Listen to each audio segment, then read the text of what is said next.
Halo, Assalamualaikum. Perkenalkan, nama aku Hasna Raisa Neva. Saya dari kelas MP4711 dengan NIM 104012330117. Saya di sini akan menjelaskan apa itu Tauhidullah, Ma'rifatullah, dan Rasul, serta konsep takdir. Oke, di sini saya akan menjelaskan definisi tauhid. Tauhid dalam bahasa Arab yang berarti mengesahkan atau menganggap sesuatu itu esa atau tunggal. Dalam ajaran Islam yang dimaksud dengan tauhid adalah keyakinan akan keesaan Allah SWT sebagai Tuhan yang telah menciptakan, memelihara, dan menentukan segala sesuatu yang ada di alam ini. Oke, selanjutnya saya akan menjelaskan dan menyebutkan jenis-jenis tauhid. Yang pertama ada tauhid rububiyah, yaitu tauhid keesaan Allah dalam perbuatannya. Di sini berartikan mengesahkan Allah SWT sebagai satu-satunya pencipta, pengatur, pemelihara, dan pemberi rizki, serta pemberi kematian kepada seluruh makhluk. Dengan kata lain, tidak ada satupun selain Allah yang memiliki kuasa mutlak atas segala sesuatu di alam semesta ini.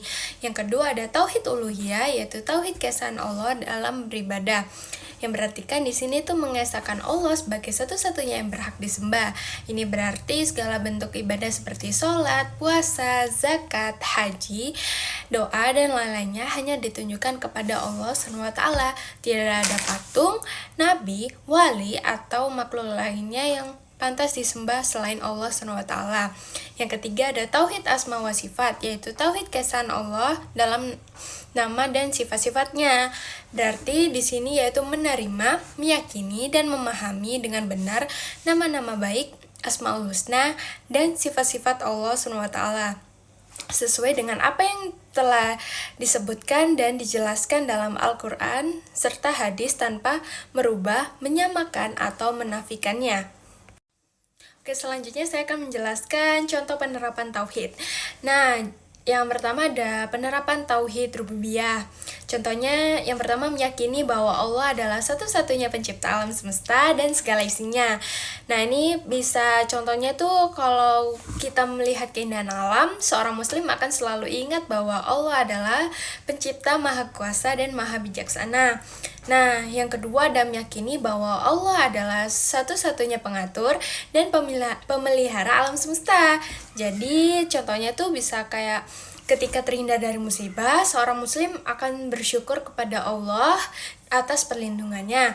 Yang ketiga, meyakini bahwa Allah adalah satu-satunya pemberi rezeki kepada seluruh makhluk. Contohnya ketika mendapatkan rezeki yang berlimpah, seorang muslim akan selalu ingat bahwa rezeki tersebut merupakan karunia dari Allah SWT. Selanjutnya ada contoh penerapan tauhid uluhiyah. Nah, yang pertama itu bisa melaksanakan ibadah hanya karena Allah Subhanahu wa ta'ala. Kita sholat, puasa, zakat, dan ibadah lainnya semata-mata hanya karena untuk mengharapkan ridho Allah, bukan karena ingin dipuji atau dilihat orang lain. Yang kedua ada berdoa dan meminta pertolongan hanya kepada Allah SWT. Ketika menghadapi kesulitan, kita berdoa kepada Allah untuk memohon jalan keluar dan kekuatan. Kita tidak meminta pertolongan kepada dukun, perantara selain Nabi dan Rasul, ataupun jimat-jimat. Nah, selanjutnya ada mengharapkan rezeki dan segala kebaikan hanya dari Allah SWT. Kita berusaha dan bekerja keras, namun kita harus sadar bahwa hasil akhir dan rezeki datangnya dari Allah SWT.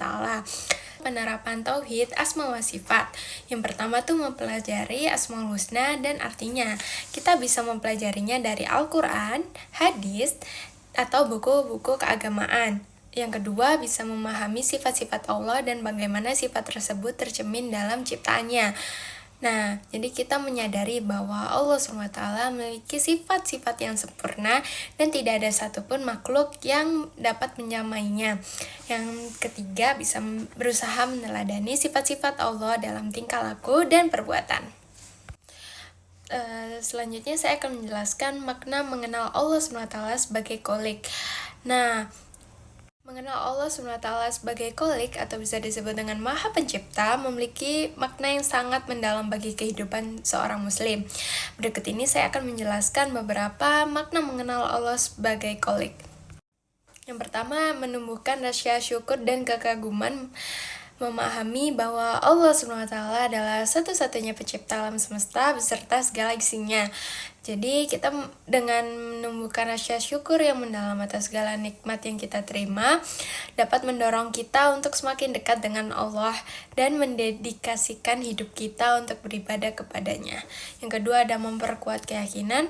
Jadi di sini tuh mempelajari proses penciptaan alam semesta, evolusi makhluk hidup, dan ketelitian dalam setiap detail ciptaan Allah. Dengan begitu dapat memperkuat keyakinan kita terhadap keberadaannya dan kesadaran bahwa tidak ada satupun makhluk yang mampu menciptakan sesuatu dari ketiadaan, dan menandakan bahwa kebesaran dan kekuatan Allah SWT itu tiada tara. Dan yang ketiga ada meningkatkan rasa tanggung jawab. Jadi di sini itu mengartikan bahwa menyadari bahwa Allah SWT adalah pencipta dan pemilik alam semesta. Dengan begitu dapat meningkatkan rasa tanggung jawab kita untuk menjaga dan melestarikannya. Kita harus menggunakan sumber daya alam dengan bijak dan tidak merusak ciptaan Allah SWT. Rasa tanggung jawab ini juga mendorong kita untuk menjadi khalifah di muka bumi, menyebarkan kebaikan dan membantu sesama. Meneladani sifat kholik dalam kehidupan sehari-hari bisa dipraktekkan dengan cara yang pertama menyebar kebaikan dan membantu sesama. Yang kedua berperilaku positif dan berakhlak mulia. Yang ketiga selalu bersyukur atas segala nikmat yang Allah SWT berikan. Selanjutnya ada urgensi mengenal Allah SWT. Jadi mengenal Allah SWT adalah hal yang sangat penting dan urgen bagi setiap muslim. Berikut ini beberapa alasannya. Yang pertama, sebagai fondasi keimanan. Mengenal Allah SWT adalah landasan utama keimanan seorang muslim. Tanpa mengenal Allah SWT, seorang tidak dapat memahami tujuan hidup, hakikat ibadah, dan nilai-nilai moral yang diajarkan dalam Islam. Yang kedua ada arah kehidupan. Dengan mengenal Allah, kita mendapatkan arah yang jelas dalam menjalani kehidupan. Kita menjadi tahu apa yang benar dan salah, apa yang boleh dan tidak boleh dilakukan, dan apa tujuan hidup yang sebenarnya. Yang ketiga ada motivasi ibadah. Mengenal Allah SWT sebagai Rob, Tuhan dan Kholik memotivasi kita untuk beribadah dengan penuh ketulusan dan keikhlasan.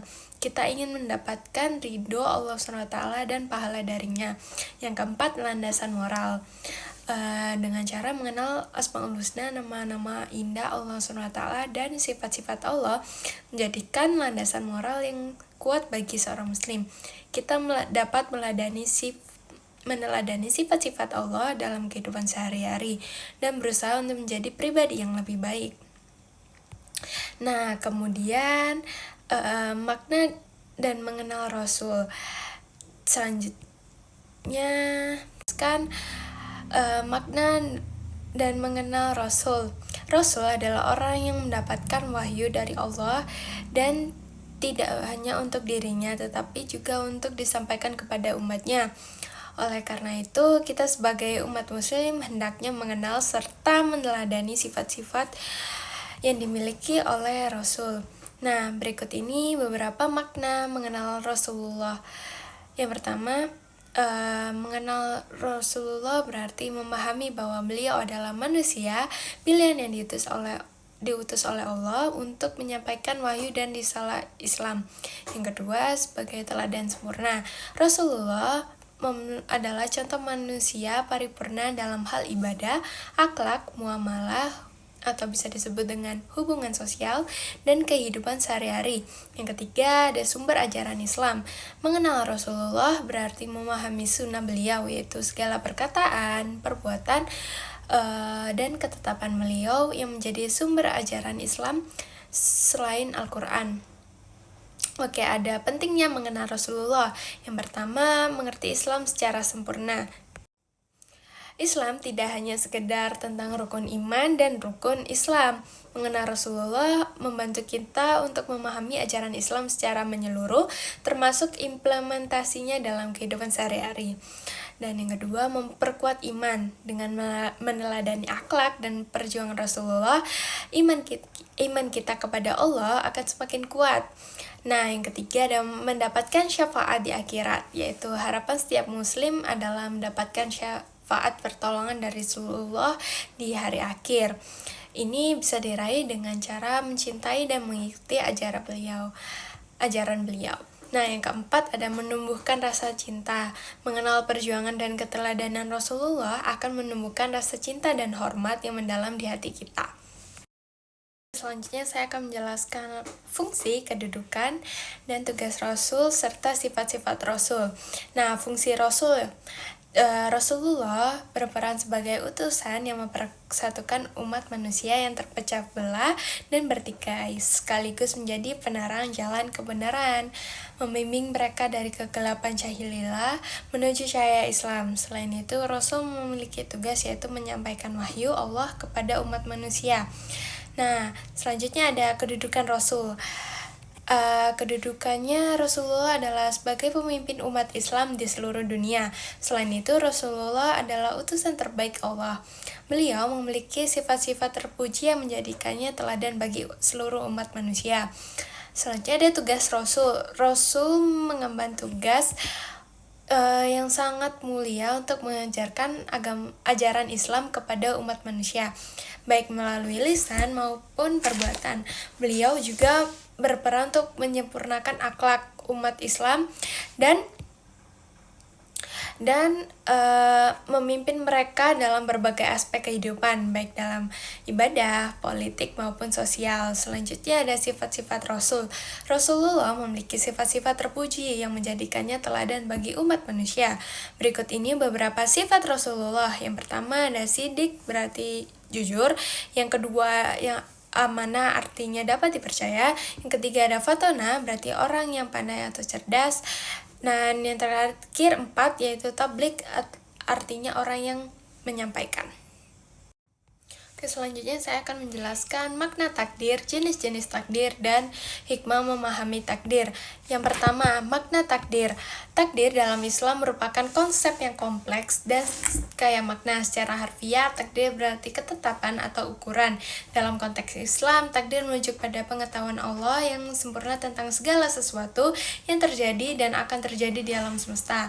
Pengetahuan ini meliputi segala aspek kehidupan, mulai dari kelahiran, kematian, rezeki, jodoh, hingga takdir akhir manusia di akhirat. Jenis-jenis takdir. Nah, yang pertama itu ada takdir mubrom. Takdir yang tidak dapat diubah oleh manusia. Contohnya seperti kelahiran, kematian, jenis kelamin, dan takdir akhir manusia, yaitu bisa berada di surga atau neraka.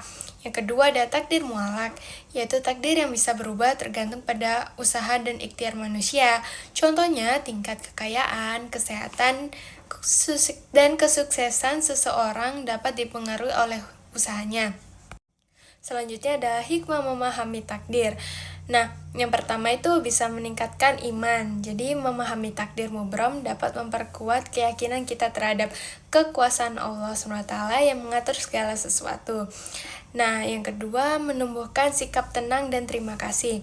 Dengan menerima takdir mubrom, dengan lapang dada dapat memberikan ketenangan dan rasa syukur dalam hidup.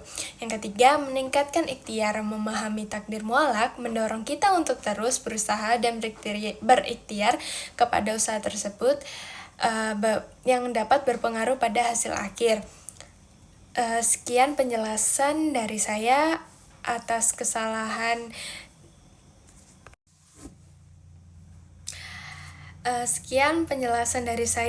perhatiannya. Saya ucapkan terima kasih. Wassalamualaikum warahmatullahi wabarakatuh.